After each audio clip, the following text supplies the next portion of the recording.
All right, what's going on, guys? Welcome to Forbidden Radio, episode 4. I am Noah, joined by my co-host Angel, and we have a special guest on the pod today. Hello, everyone. Go ahead and introduce yourself, sir. Hi, everyone. My name is Roberto Cuevas, and I am Cued. I am an independent filmmaker, artist, musician, and I do a little bit of everything, and happy to be here with these guys. Yes, and we are happy to have you. How should I say this? How are you related to Forbidden Origins, Cued? So I met Armani and Eric back in 2021, if I'm not mistaken, at the very end of 2021.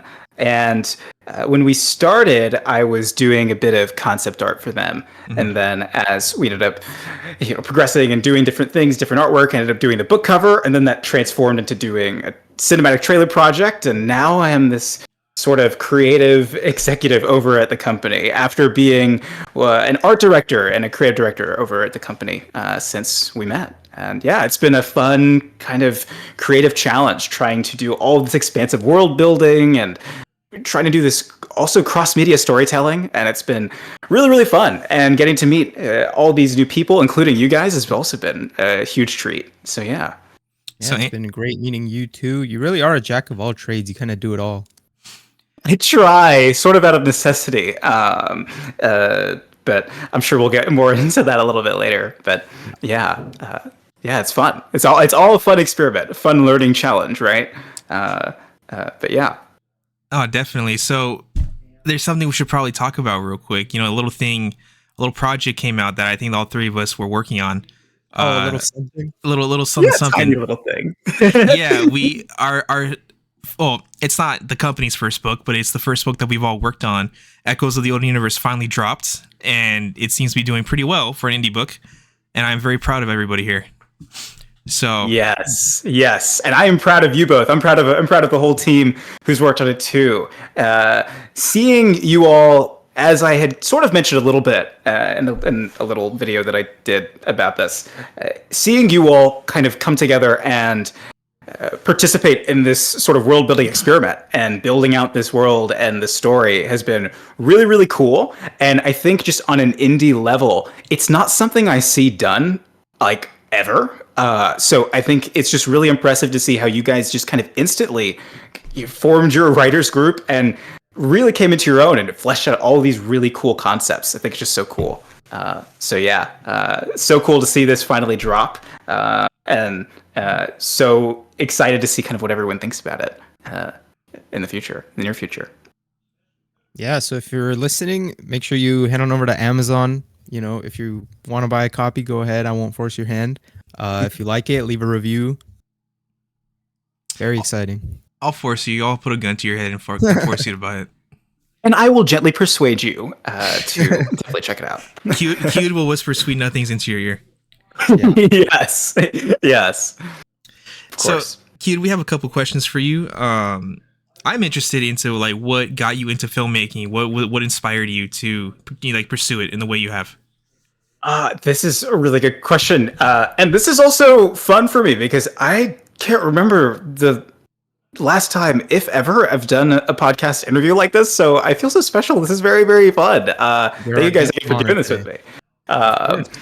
But when I was really young, when I was like in high school, I was like taking film classes and stuff at this co-op that I went to for homeschooled kids, because I'm a homeschooled kid. But we would go to this co-op where we would do a bunch of different creative arts classes, and I was pretty much doing everything there. I was doing music stuff, guitar and bass, and music production, and then I was performing a little bit in drama club and such, and doing theater with them, and then we would do these film classes, and I just remember having so much fun trying this stuff and making stuff with my friends.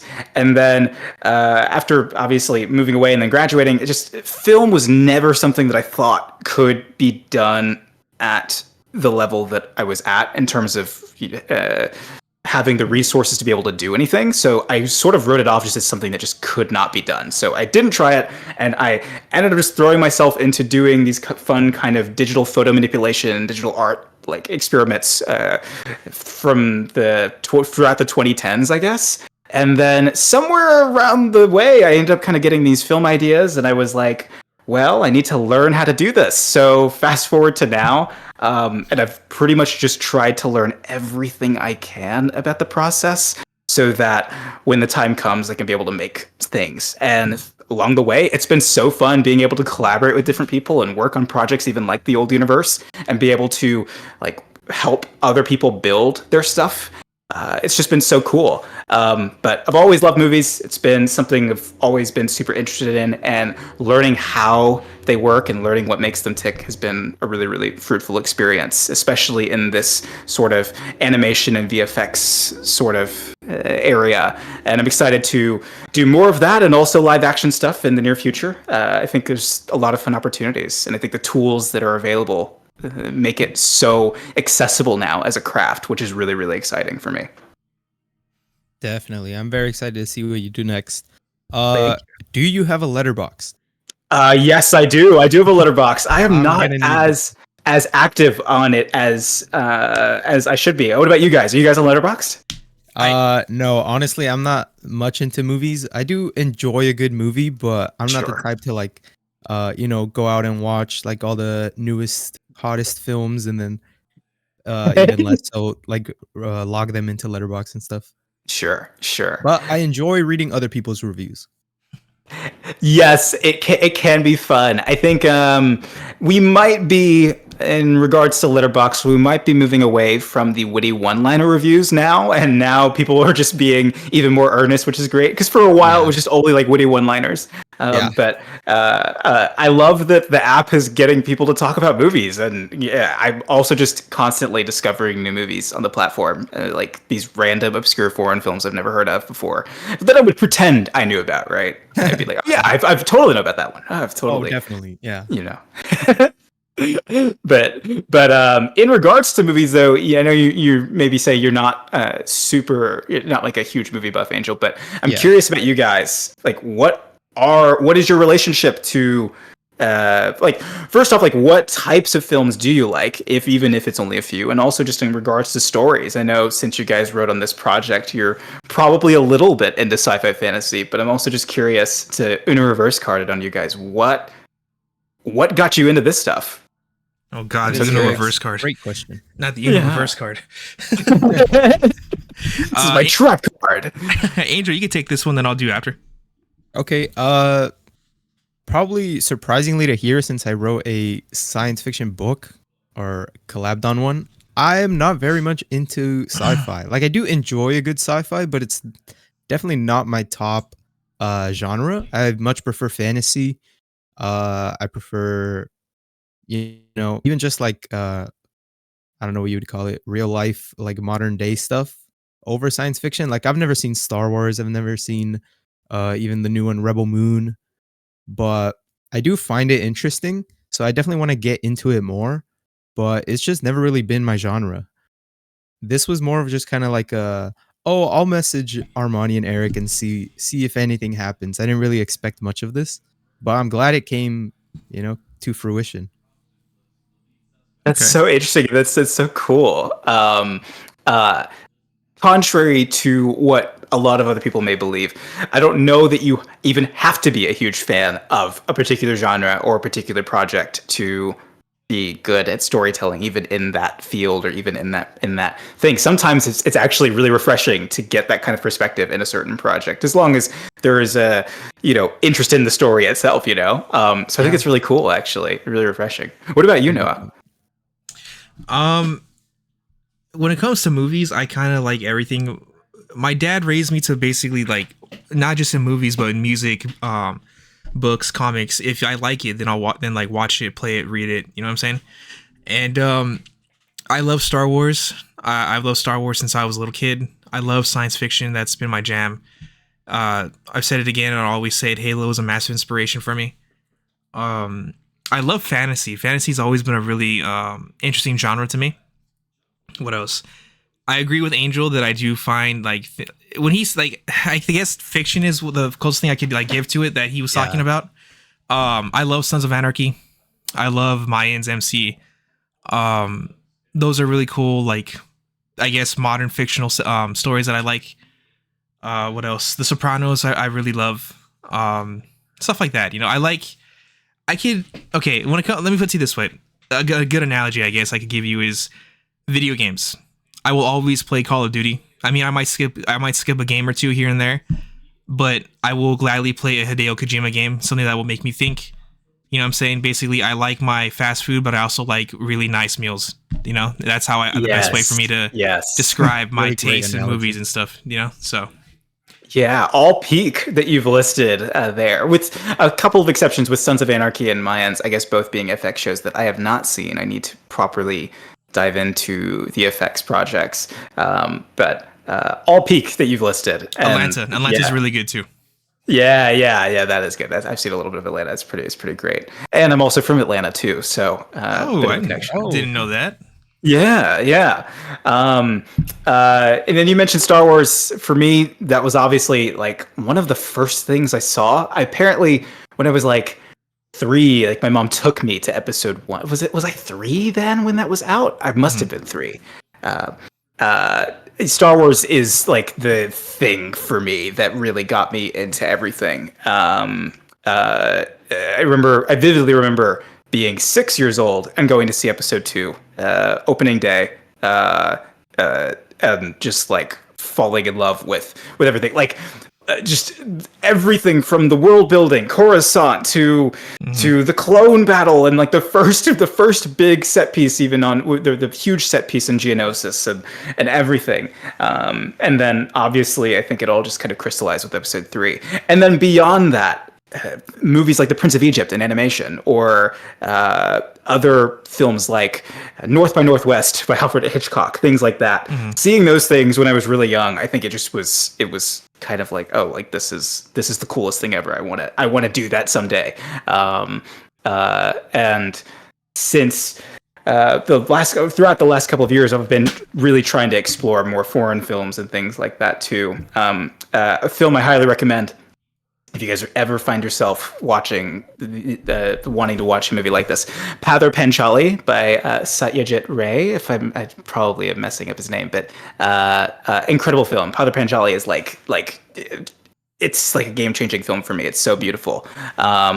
But so many incredible films, and kind of like you guys, like I love sci-fi fantasy, but I also just love really thoughtful storytelling and really great dramas, character dramas, and art house films and things like that too. You know, I love a little bit of everything, and I love seeing what inspired or even influenced the favorite stories that I have, and then going and checking out those things too, like Kurosawa's work, you know, which was a huge influence in Star Wars.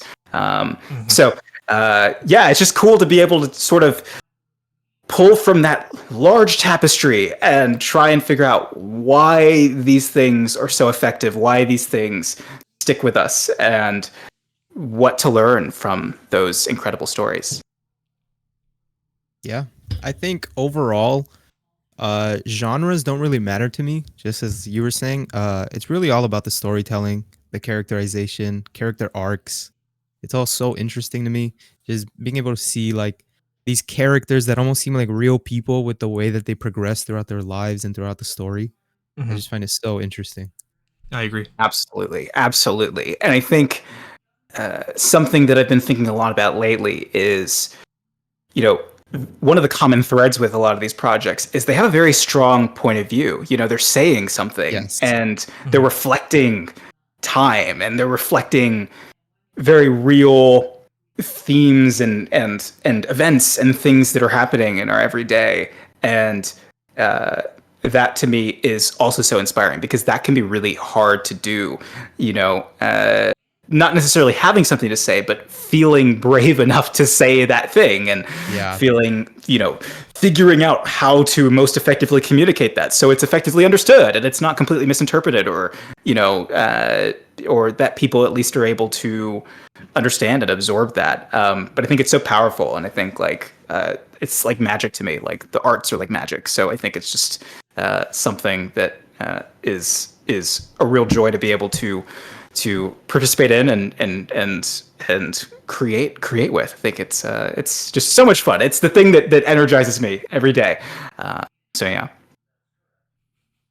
No, I agree. incredibly like energizing. Being on this team has given me a lot of motivation, and I think Angel would agree with me on that. Very So, much so, yeah. okay, Cued. Absolutely. Yellow Lantern. Okay. Yellow Lanterns. What's up with that? Okay, I can give you a very, very specific reference point for this. Okay. For context, for anyone listening, I constantly wear this yellow lantern ring, and I have like a superficial reason why, and then like a real reason why. And I have a complicated relationship with this to a degree. To go back to has to be 2012. I was constantly playing a game called DC Universe Online, and I had my character Invariance, which is where I got my little independent studio name iHeart from.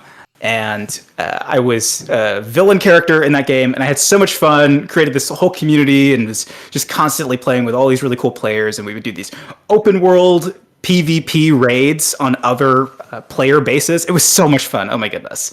And I remember doing a lot of the Lantern DLC stories. Oh my gosh, I sound like such a nerd right now. And that was my gateway into really like all of those characters, the extended characters beyond just Hal Jordan, John Stewart, Green Lanterns, but like Arkillo and Kilowog and Parallax and all those characters. So that was sort of my superficial connection. And then I thought to myself, like, oh, it'd be fun to do like some visual effects tests a couple of years ago with Yellow Lanterns. Like, that'd be fun. So it was just a fun kind of experiment. But the more I've played around with it, or the more I've thought about it, first, there's a bit of a complicated relationship. One of the people that worked on the thing, it's tricky. Like, trying to separate the art from the artist is tricky, because one of the people working on it turned out to not be such a great person, and it's just kind of like tough to, oh, well, it's weird. I have this relationship with this thing, but like now this thing is, how do I separate that from this, right? And so trying to find my own way to separate the impact that those stories had on me at that time, and the fun that I was able to gain from it, and be able to sort of cherish that separately and independently as much as I can. And I think since it was in a different package and in a different project, I am able to do that. But sometimes that is just not possible for me to do, and it's not possible for everybody to do. And I think people have to find that for themselves. But the Yellow Lanterns gain their power from fear, and it's this like taboo thing in the story, because the Green Lanterns, they gain their power from will. And I think wearing the ring reminds me that I am probably going to always be afraid of certain things, and that fear will never go away, but it doesn't have to. And maybe I can live with that fear and become one with it, and sort of understand that it exists, but not let it overtake my life. And also understand that yellow is not the only color. There are all the colors in the color spectrum, and I can be all those colors at once. And the fear might be one of those colors, but it is not the only color. And that's sort of the reminder that I get from that ring. It sounds so cheesy. It might sound so cliche, but like it's sort of the thing that I think about when I wear it. So yeah, that's a story for me. That's the weird connection with the Yellow Lantern ring. Also, just because it looks cool. The gold ring just looks cool. Yeah, that's probably like the main reason. But and also because the lanterns create these constructs, and they're creating things, and I find such a oh, that's so cool. Like, they're creating something out of nothing from their imagination with these powers. Like, so yeah, it's fun. Yeah. But I hope that answers your question a little bit. Put. Well, thank you. Is it Jeff Johns, the guy you were talking about? No, not him. No. Oh, one of the artists that worked on it has turned out to be not so great. I should have said that earlier. So it's like tough, right? And it's like you're reading the comic books and things like that. And I think it kind of goes back to kind of what we were talking about before of like, oh, like art says things, and sometimes the people making that art, sometimes they change, sometimes they turn out to not be great, and like you have to figure out sort of that weird delineation between like what the message is and who is the message coming from and all of that. Art is such a weird thing in that regard. But yeah, it's interesting. But nevertheless, I'm still able to, no one person for me is the face or the creator of DC Comics, for instance, right? And it's different with other things, right? Other projects might be very intrinsically linked with a certain creator, so it might be hard to make that separation. But in this case, DC Comics is such a broad thing that I'm able to just kind of just enjoy all of it and, you know, have a good time. And just because one artist came in here and maybe they turned out to not be so great, it doesn't mean that I can't enjoy the rest of the work or whatever, just by nature of it being kind of an anthology thing. Because comic books were also something I really grew up loving and enjoying too. So yeah, such an interesting kind of challenge. But that happens as you get older, right? Yeah. I'm sure you both find that to be true in your life, where you're like, oh, you grow up, and even with relating to craft or to things that you like, sometimes your relationship to it changes, right? The older you get. Yeah, my relationship with Harry Potter kind of changed with the whole J.K. Rowling thing. Yes, Yeah, just a little bit. Very much kind of what I was talking about. Like, that's something that for me I can't really separate. Although the movies, they exist in a certain time, so I can watch those and like have a good time with them. But like, you're not gonna really see me going up for whatever the new show that they're making is. Yeah. Although also, even just as a nerd, I have my own thoughts about this. Why are you making the show when you have these movies and the movies are great? You know, like, why do this? You know, but that's a whole other thing. But okay, I have a bit of an agenda with this podcast episode, if I'm being super honest. Okay. I was thinking about this. Sorry to hijack Angel and Noah. Sorry to hijack a little bit. I'm scared yet intrigued. In regards to creating things, and I figured it'd be fitting to talk to you guys about this too, since you both are putting into practice and making stuff. My agenda is to encourage and motivate people on this podcast to feel like they can do it too. So I'm telling you this agenda because maybe you guys can help me out with maybe coming up with specific questions or any thoughts or insights you guys may have about this as writers yourselves and storytellers. How do we motivate the people to feel like they can do what they want to do when sometimes, especially in today's day and age where we are under threat of automation, so to speak, or economic structures imposing such harsh limitations on people's ability to create? How do you suggest we motivate these people or encourage them? I pass it to you two to start off with. Noah, if you want to go ahead and start. Oh, you asshole. It's funny because even to this day, despite everything working with you guys, right? I don't know if it's something to do with my head, if maybe my head's rewired wrong. I don't know. But I have a lot of depression. So when it comes to motivation, it can be very hard. I will say that I have been working diligently now on the comic that I was going to do for Forbidden Origins because of the success that I've been seeing with Echoes. Don't get me wrong. I like working. I like writing. I like doing all that. It's just the depression can be a shadow on me. It sucks, but it's there. I got to deal with it. But I guess the best thing to do if you want to write, I noticed that I've thinking about it now. I've noticed that my motivation for writing kind of came when I was like really working out a lot. I guess maybe physically I was feeling good, so that helped fuel my mind to feel good to sit down and write. I think maybe there's a correlation there. There has to be a correlation there. I like to think, you know. Yes, absolutely. And I haven't been working out lately. I know I need to do it. I need to go back to it. My family has, my mom's side especially, a genetic disposition for diabetes. I gotta make sure I work out to like at least curb that. Yeah. You know what I'm saying? So I need to do that. That for me personally, that's what I know. I think I need to do. It's not for everybody. Some people, they just love to, like Stephen King. The guy he has manuscripts upon manuscripts in a vault at his house because he just writes. That I wish I had that mind. You know? Sure. So I don't know if that exactly answered like on my end your question, but that's just like my thoughts.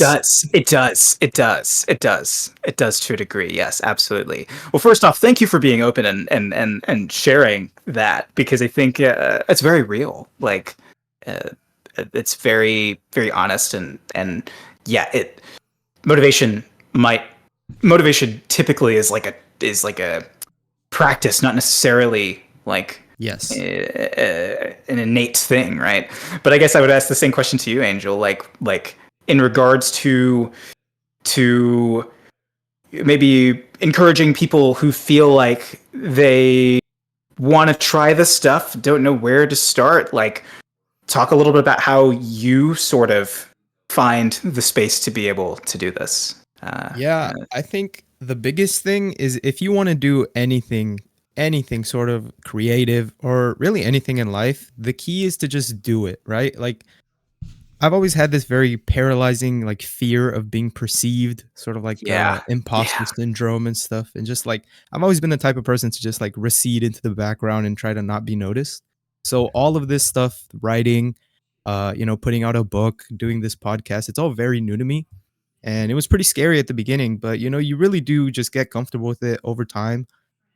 So I think just starting is such a big important step that a lot of people don't take. And I feel like it'll be such a big regret in your life if you don't.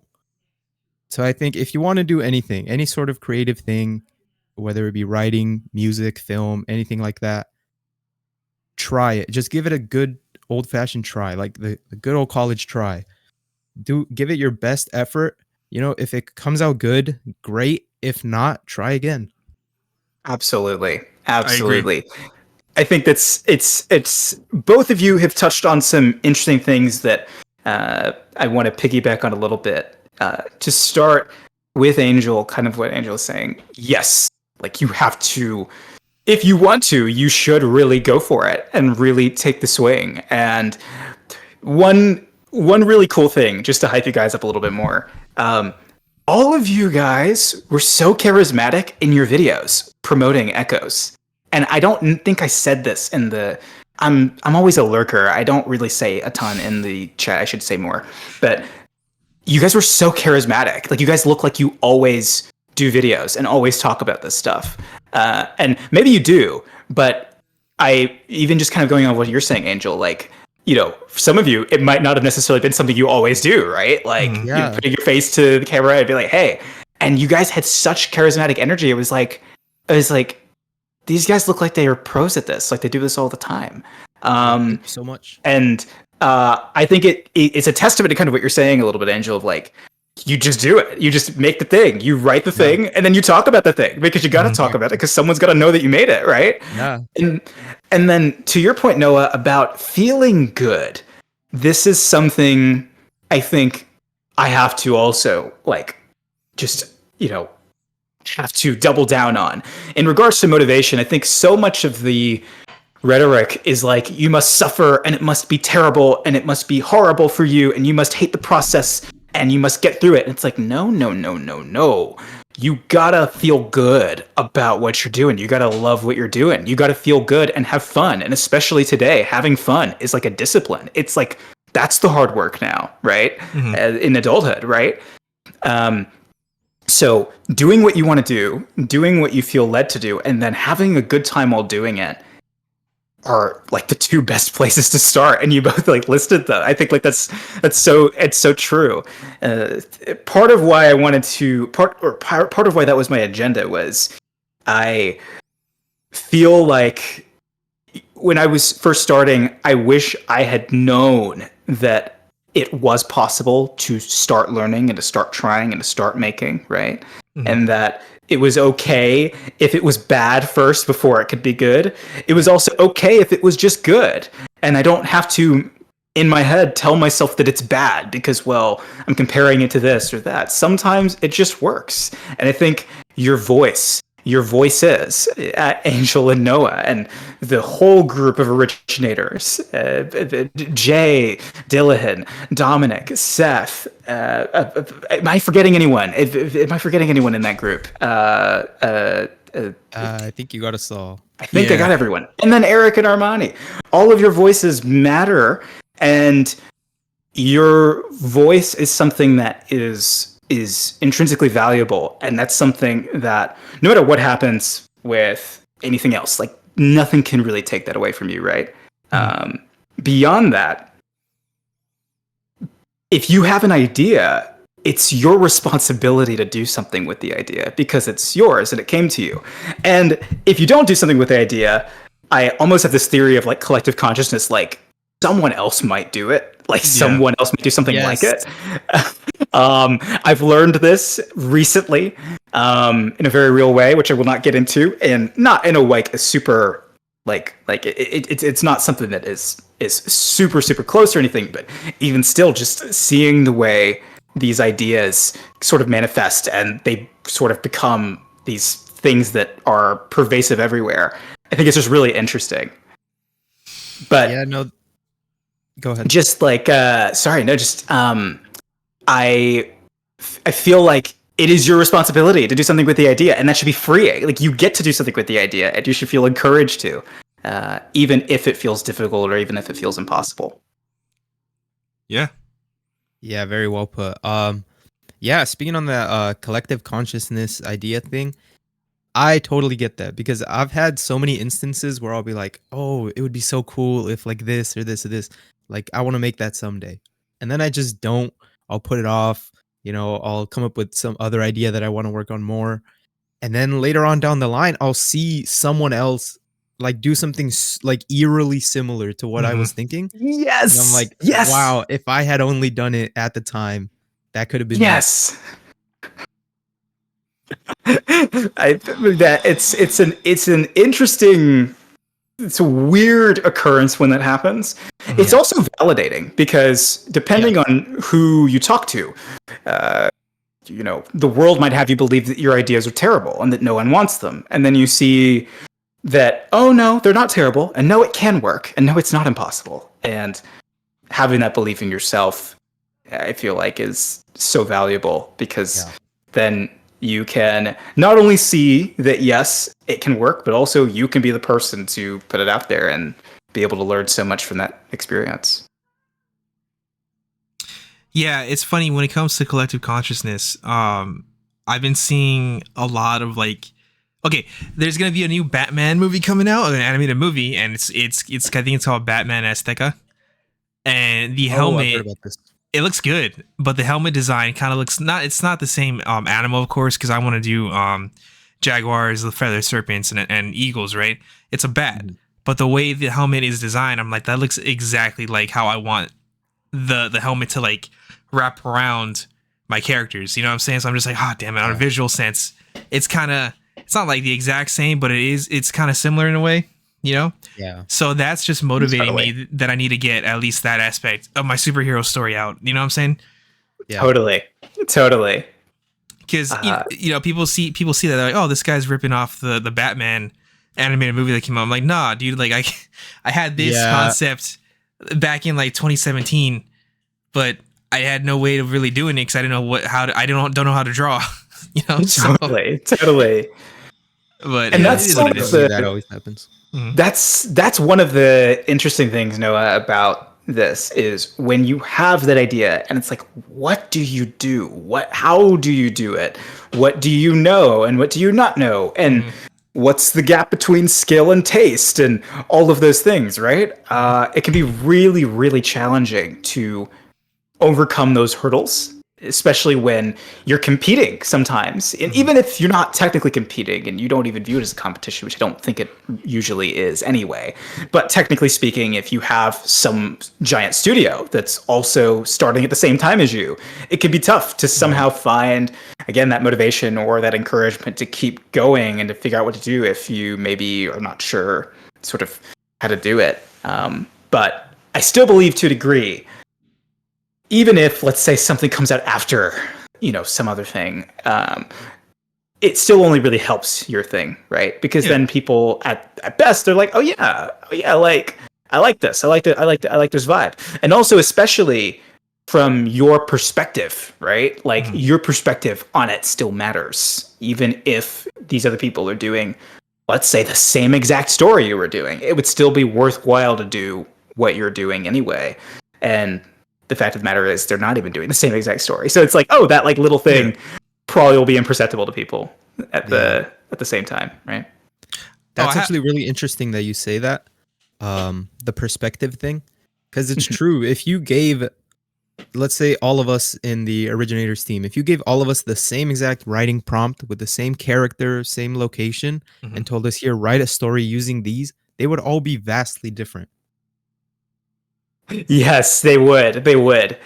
Even just the project itself Yeah. yielded massively different tones from everybody, right? Oh yeah. And different character perspectives and framings and everything, and which is so fun. So you're absolutely right, and like that's the one of the beautiful things about the almost limitless nature of creativity. I mean, I wouldn't say it's almost. I think it is fairly limitless. Yeah.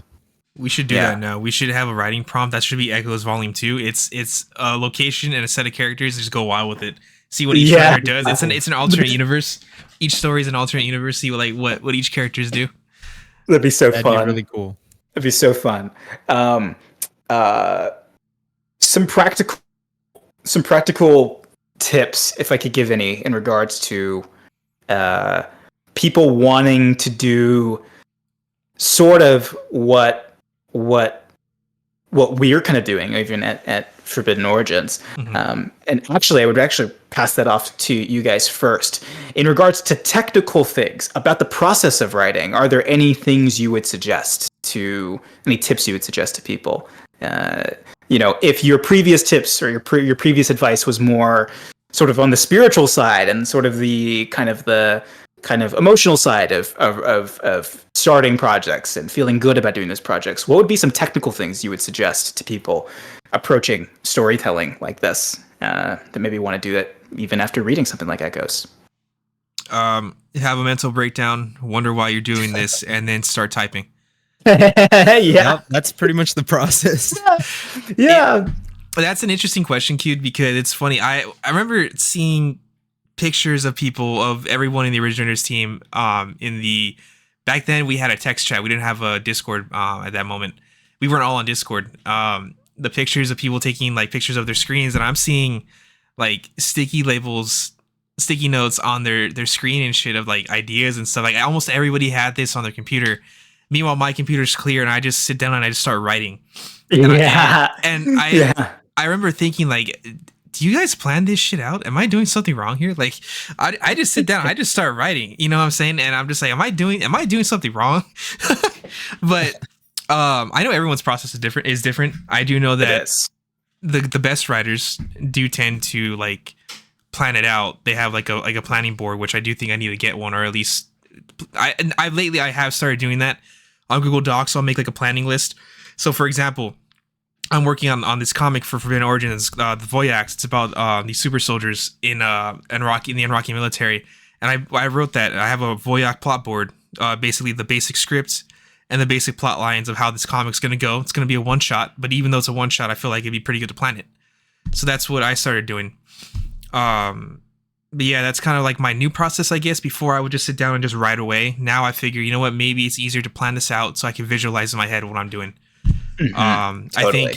I think for everybody, that's what you should do. Granted, it doesn't work for everybody. Like I told you guys, when I was working on Echoes with you guys, I was just basically word vomiting it and then going back and doing changes here and there, you know. So that was my old process. Now I figured, you know what, I'm getting paid now. I should probably actually put a little more effort into the planning stage, you know. Yeah. So I think for everybody, try a little bit of planning. You know, That's a good tip. Yeah. Go ahead, I Angel. have two different ways of going about my writing process. The first one is over planning everything and trying to get every single last detail down in a Google Doc, just like almost a spreadsheet, like where like every character's background and characterization and arcs and everything, every location, whatever. But honestly, that's kind of harder for me because then I get stuck in that like planning phase and I never end up writing it. And the other way I do it is I'm a chronic daydreamer. Yeah. So just like all day, wherever I'm at, I'm daydreaming, usually about something that I want to write. Mhm. And so then I could just like jot down little notes. And then later when I'm at my computer, I could just go through those notes, you know, kind of go through that daydream again in my head. And because I'm a very visual person in my head. So I like to see things, I guess, in my brain as I'm thinking them. And so just looking down at my notes will kind of like jog that memory, and then I'll be able to write it. But yeah, I think there's like two main ways of writing that I've heard of, where it's like you're either I forget what they call them, but it's basically you're either a planner or like a more like on the go, on the fly writer, where you kind of just sit down and write, like Noah said. So I think either way could work for you. I think the key is just to try them, try every possible way you can, and then see what works for you. That's really good advice too. Yeah, like I said, you guys are pros. You guys are pros, guys. Yeah, this is really, really good, really good advice. Okay, I've got some practical suggestions. Okay. A few of them. All right, if you guys, if anyone listening wants to do any sort of cross-media storytelling of any kind, if you're wanting to write, Angel and Noah have already given some really great advice on that. And, the other thing I would just suggest is just, don't be afraid of the second draft.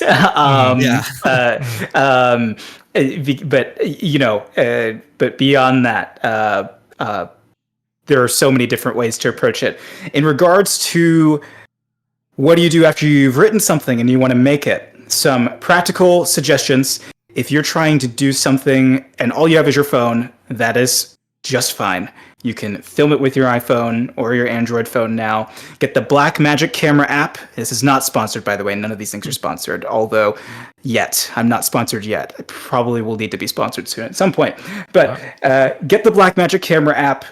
Even get diffusion filters or camera filters for your lens, like the ones from Polar Pro. Those are very good.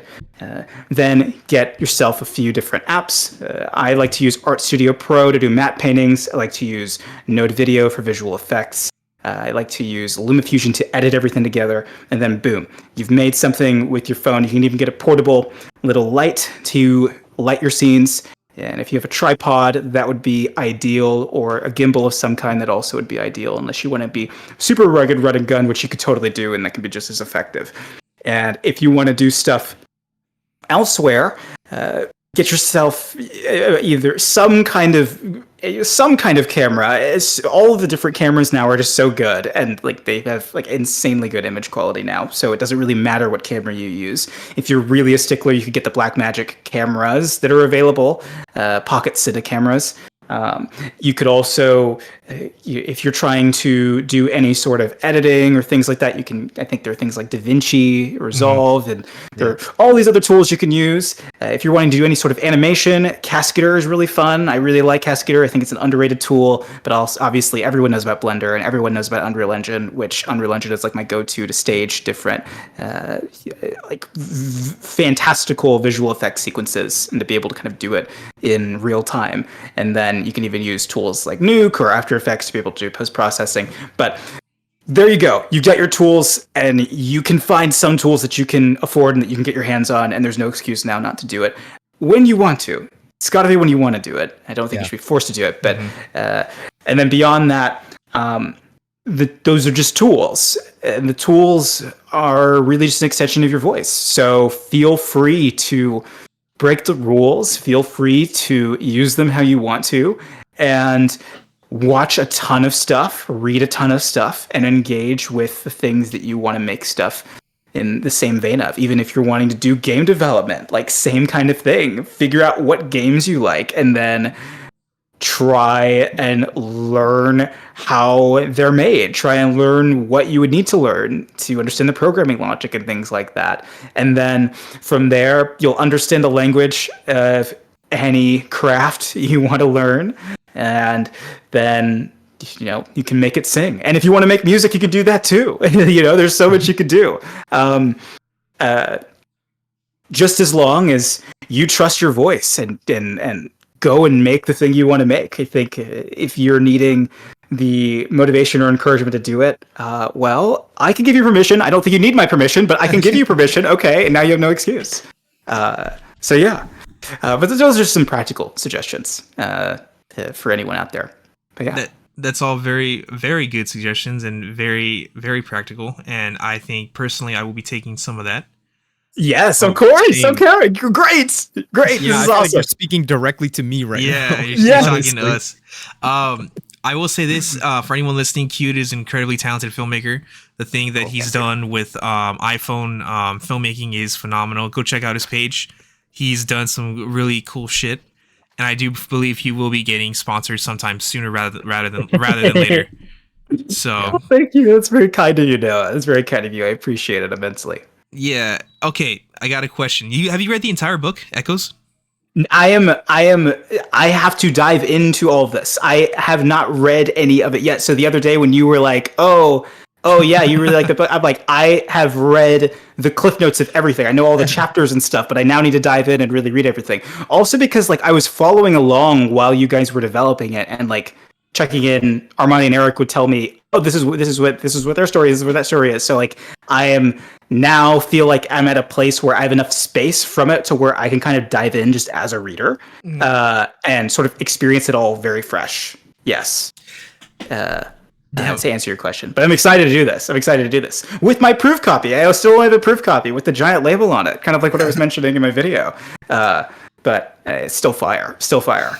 This will be worth several thousands or hundreds of thousands of dollars in the future, you know, because you guys are on the ground floor right now, but you guys are gonna be hitting the big time before it won't be too long before you're hitting the big time, and then boom, Forbidden Origin stock up, right? The graph emoji, just spamming the graph emojis.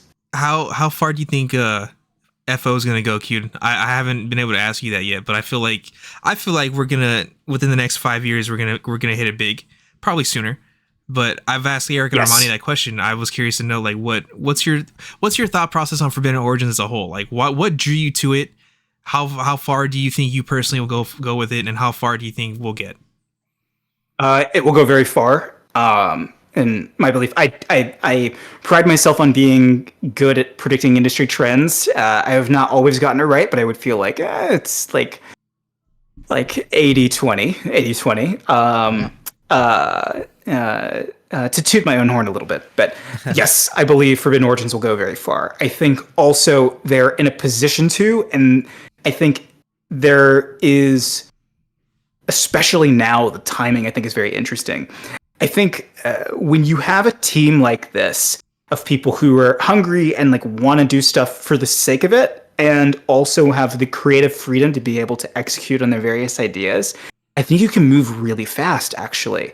Not that speed is the only thing that matters, but I think we take for granted just how long the process can be at the top of the pyramid in these giant studios, just because there are so many checks and balances to go through and so many people to approve the vision based on how they're feeling that day, based on their ego, based on whatever. And none of that really exists here. It's really just pure creativity and excitement. And I feel like when you do stuff that you're excited about constantly and you pursue that creative practice day in, day out, there's really no choice for it but for it to work. And it's really a question of when, not if. And I think if the current momentum is any indicator, I think that 5-year window is exactly kind of what I would say, but I think it's also going to happen sooner, just like you do. So what drew me to this was, I think, as someone who has wanted to be a part of other big world building projects, even like the ones that I dream of, like Star Wars and DC, you know, those are really cool. But at the same time, because they are so huge now, there is sometimes less of an opportunity to make a huge creative impact with something like that. Because exactly, it's so established. So when they came to me and we were talking about different things, and then we stumbled into doing cinematic stuff, it was like, oh, this is so fun. And as someone who has their own world that they're building and is trying to build that, I kind of saw it as a way to test some of my own thoughts and my own ideas sort of out on a different canvas, one where I didn't come up with these characters, I didn't come up with the story, and it was my job to kind of help adapt the characters. And the learning experience has been worth its own weight in gold. And that has been one of the most fruitful things about this. And working with people like, I call them Sorcerer Armani and Prince Eric, working with them and finding just such a fun, creative collaboration in that has been really exciting because I've worked with different clients before, and it can be really stifling when you work with people that don't trust your creative vision and that don't give you the freedom to be able to try anything. And working with them has been so refreshing, and it's shown me sort of what this process should be like. And I now know, as I now try tackling my own project and helping produce other people's projects, I know now we need to maintain that kind of spirit. We need to maintain that kind of energy on all of this. Like, it needs to be fun. Eric and Armani are so trusting, and they are so giving in the process too. Whatever you need, they'll do their best to help you out. And also, they're not super. I don't know. Like, they're not. I don't know what the best way to say it, but they're not so hard line on everything. They're very, very open and very flexible. And even for someone like me who doesn't even really want to change, like, I'm not trying to change anything, but just nice to feel at home and to feel trusted in that kind of creative partnership. And I think the fact that they figured this out so early bodes well for their future endeavors and for the rest of the team, because cultivating that culture is so important. And I think a lot of people wait to cultivate that culture until they do find success, almost because they don't expect success, and then they find success, and then they don't know what to do, and then they're like, oh shoot, and now everyone's trying to figure out like what to do. But thankfully they feel like we've got a good foundation here, and it's so fun to be a part of it, and to also just collaborate with like-minded people, even like you guys, who like we all can share in our passion for this stuff together. I think is awesome too, because I can take it for granted, but not everyone has that, and the people that do have it sometimes might not always have the environment or the space to be able to let that thrive. So yeah, it's just cool to kind of be a part of this with everyone and to create cool stuff, because that's also really that's the fun of it. Want to make cool stuff with it with my friends. That's the dream. Not to make a ton of money somewhere or whatever. I feel like the money will come, the resources will come, but at the core, if I can do what I want to do right now with the people I want to do it with, then I can always do that, and that can be the baseline. You know. Yeah, I agree. Yeah, I was very go ahead, surprised when I. Yeah, thank you. I was very surprised when I first started talking to Eric and Armani, and just how receptive they were to new ideas. Yeah. Because when I emailed them the first time, basically applying, I guess, for this position on the team, I was expecting to just be like another like writer drone bot, like just writing whatever they wanted me to. So I didn't really expect to be as creatively free, I guess, as I am with them. And they like encourage me to come up with new ideas for their universe, which I think is very telling of how they are. So cool, so good. It's just so awesome. That openness is it enables so much creativity, and you know it when it's there, and you know it when it's not there. You know, and once you have it, it's like it's impossible to go back. And it's motivating not even just for projects within their world. It's motivating me to, work on my own stuff, because this just feels like an outlet, I guess, for all this pent up creativity that I've been having. Totally. No, I get it. What drew me to Forbidden Origins was just the camaraderie that just emanated from both Eric and Armani. They're very, very charismatic. They're very enthusiastic. Yeah. And something about that TikTok that they put out made me want to work with them. And it's funny because thinking about it, I had actually came across them before. They would put out these writing prompts on TikTok, and something about it seemed kind of cheesy to me. It's because I would look in the comment section, and I would see people writing shit, and I would just start to like roll my eyes, and be like, okay, guys. Oh yeah. And, like uber dramatic shit, and I'm just like, oh, all right, guys, I get it. It felt like the comment section of like a medieval fantasy video game soundtrack where everyone thinks they're a poet. you know? Yeah. And and then later, of course, that TikTok came out, and then I revisited those prompts, and I'm like, no, these are actually pretty cool. I still think the people commenting are cheesy, but I think this is actually pretty cool that they put this out there for people Totally. to get their brain going, Yeah. So I don't know, it's something about this company. I'm really, really excited to see where it goes, Absolutely. Because something else I just had to say was Armani and Eric have taken a very big swing with a very, very large, exciting, compelling idea.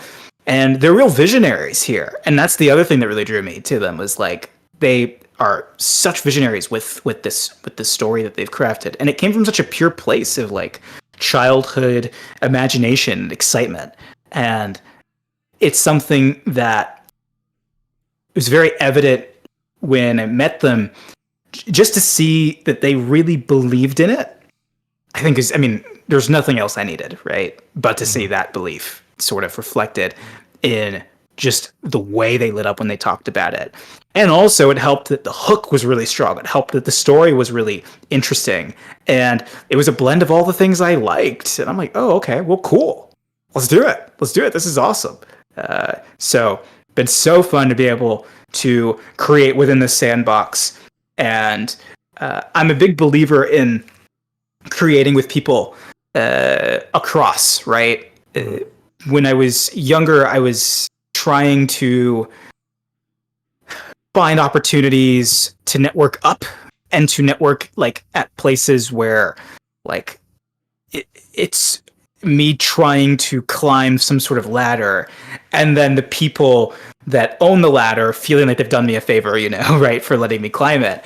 And in the end, that's not really the rewarding thing. The rewarding thing is being able to create with like-minded people, and you can grow together and you can evolve together and build something meaningful from the ground up. And I feel like that's something that has been a real perspective shift for me over these years, realizing the value in that, and realizing that even my favorite things, they all started from the same point of being ground floor, and that's where the magic happens. And now I live for that magic. I'm like, oh, this is the fun. This is the fun part. Building this stuff is the fun part. The process is the fun part. That's the reward now.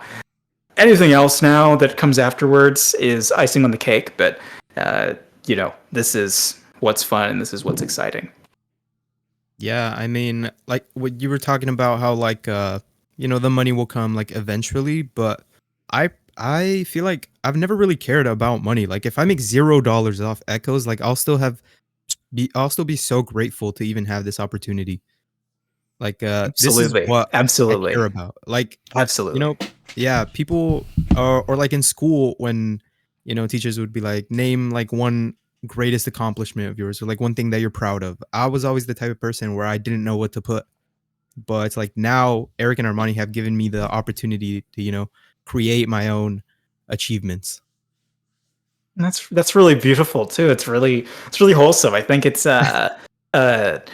it's super encouraging to hear, or to talk to two people who have believed in their own sort of dreams and trusted their own voice to be able to create something. I think it's something you should both be immensely proud of. Everyone in the group should be proud of that. And I'm very proud of everyone's work. And I'm super excited to really dive in to see just how deep this rabbit hole went with everyone. I'm very, very, very, very, very much looking forward to this. Yeah. I don't know, Angel. I get the sentiment, but I also do want to make some money because, God damn it, am I tired of working these stupid ass jobs. Oh no, you'll find that you'll find those resources in I do not believe you will have to wait too long for those resources to start to show up as you're doing this. You both have too much going for you for that to not work itself out. So just a matter of when, not if, right? Yeah. There's a Vegeta quote from Dragon Ball Z abridged. It's first the Dragon Balls, then the bitches, and honestly, like that's what I'm writing off of right now. First we get these books out, these comics out, and then the women. We go from there, baby. Sure. And then all of the fun adventures of life, right? Of course. The cocaine orgies are going to be amazing. Yeah, I mean, I'll let you guys knock yourself out with that. Yeah, I'm that's not playing really my cute. speed. I'm playing. I kid. Of course. Um, Of course. No, okay. Dune. What are we expecting from Dune Part 2? I don't have much to say about this. I'm going to keep it to one sentence. I look forward to seeing it. Yeah, I'm watching it at 8 o'clock today on my time. Oh, Oh, nice. Yeah, I am hoping. Did you like the first one? Oh, the first one is just a visually immaculate masterwork to me. Like I think it's so incredible. And Villeneuve's one of my favorite filmmakers. So I have drunk the Kool-Aid, right? Just like everybody else. Yes. But also it's just incredible just to see someone be able to do thoughtful storytelling even in the blockbuster filmmaking space. I also really love what Christopher Nolan is doing. I love what a lot of these filmmakers are doing in this space, kind of still making challenging work that is also just awesome to watch and awe-inspiring to watch. So yes, I'm looking forward to it. What about you, Enjoy? You gonna watch Dune Part 2? I haven't even seen the first one, but I do want to watch it. It's been on my list for so long. I just have not gotten around to watching it. It's so long. It's very, I guess, intimidating. But I've heard nothing but good things. Damn, I keep interrupting you, man. My bad. No, you're fine. You're fine. I have a tinfoil hat theory. You guys want to hear it? What is it? I think Eric and Armani timed the release of Echoes to coincide with the release of Dune because I feel like tone-wise they're very similar. Actually, smart. Hey, a very big brain decision if true. Yeah. They're gonna retroactively be like, "Yeah, we totally did that." No, yeah, we yeah. Now they're gonna take the definitely wasn't accidental at all. Oh man, we are at an hour 2 minutes, guys. Do you guys want to go for a couple minutes more, or do you guys want to end it here? What do you guys think? Well, I do have to watch Dune 1 with my brother in about 5 to 10ish minutes. Oh, okay. We'll let you go then. Any final questions that you have or anything? I feel like with my agenda now out of the way, any questions or thoughts or things you're curious about that I can answer or help give insight on? Angel? No, I was just gonna thank Cued for coming on. This was almost like a therapy session, honestly. I feel like I came out of this for the better. Same.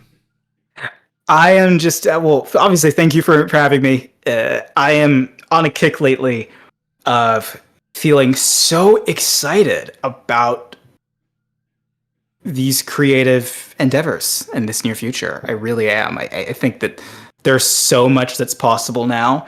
And also, I don't say that lightly. Again, I think that there are very real threats to human artists right now. Mm-hmm. And I think that I will eat those threats and chew on them for breakfast, lunch, and dinner. Yes, sir. Humans will be left standing. But nevertheless, I remain incredibly excited. Day in, day out lately, I've just been doing a lot of 3D animation stuff and working on the bones of something very cool that I hope to show off at some point in the future, but still very early stages with everything. So very excited, and I hope everyone listening, and I hope you too, I hope everyone is also excited because there is a need for you as artists and as creators and as storytellers. The world needs you, arguably now more than ever.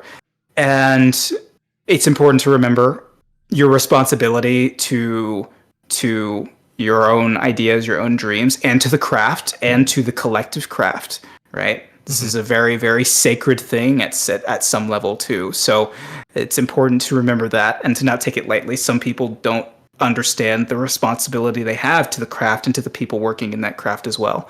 So it's important to remember that, but also be excited and to be encouraged and energized to go make the things you want to see, go tell your stories, and trust your voice always. Very well put. Yeah. Well, my motivation cap is now officially off. But again, thank you two for this wonderful, wonderful first podcast interview for me. I think this is the first, which is very special, and I was super happy about it. This is wonderful. Of course, it's always a pleasure chatting with two absolutely dashing, charismatic fellows such as yourselves. Thank you. And so much. I extend this same sentiment to the rest of the Originators crew, and to the rest of Forbidden Origins crew, and to everyone listening. You all are wonderful, so go be wonderful. Thank you, Cued. You're wonderful, Cued. If you want to find him, look him up at Cued or I am Cued on. Is that basically just everything? Cued? Yeah, I am Cued everywhere. You can find me everywhere at I am Cued. Yeah, support the man. He's got some really cool shit already out, and I have a feeling he's gonna be coming out with really cool stuff in the future too. Hey, well, thank you very much. Anytime, man. Anytime, and No pressure now. Oh man, no pressure. We'll be glad to have you back too. So absolutely, Angel, Noah, it's been a real pleasure. Thank you so much for doing this with me. Anytime. The pleasure's been ours. All right, guys. Thank you so much for joining us for Forbidden Radio episode 4. I'm Noah. I joined with Angel and Cued. We will see you guys later. Bye. Bye. Love you guys. Bye.